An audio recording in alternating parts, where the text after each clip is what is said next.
Dinas Sosial Aceh mulai mencairkan bantuan sosial program Keluarga Harapan (PKH) pada September 2025. Pencairan bansos PKH ini merupakan penyaluran tahap ketiga yang mencakup bulan Juli, Agustus dan September. Bansos PKH disalurkan dengan rekening penerima manfaat melalui Sistem Data Tunggal Sosial Ekonomi Nasional (DTSEN). Untuk nominalnya berbeda-beda sesuai kebutuhan.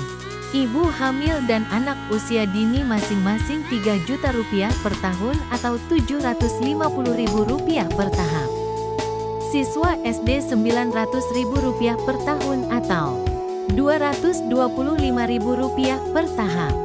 Siswa SMP Rp1,5 juta per tahun atau Rp375.000 per tahap.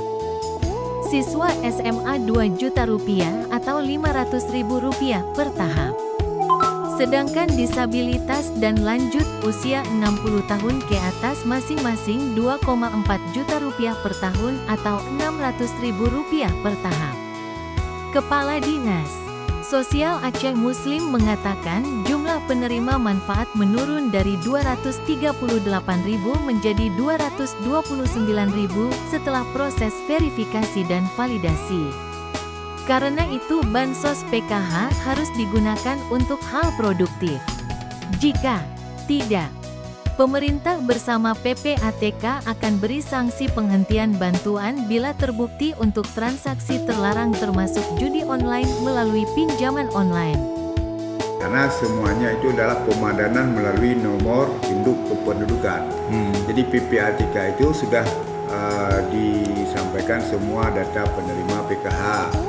Jadi sudah terpadan semua dengan nomor induk kependudukan. Jadi ketika ada transaksi yang menggunakan nomor induk kependudukan itu tetap itu masuk dalam pantauan PPATK. Jadi ini nggak bisa kita bantah.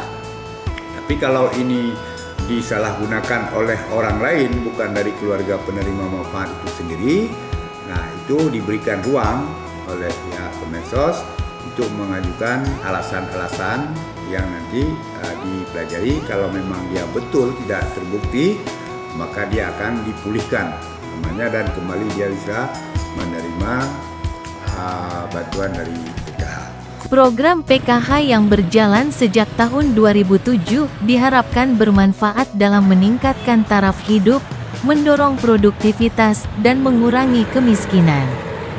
Dari Banda Aceh, Fajar Online melaporkan.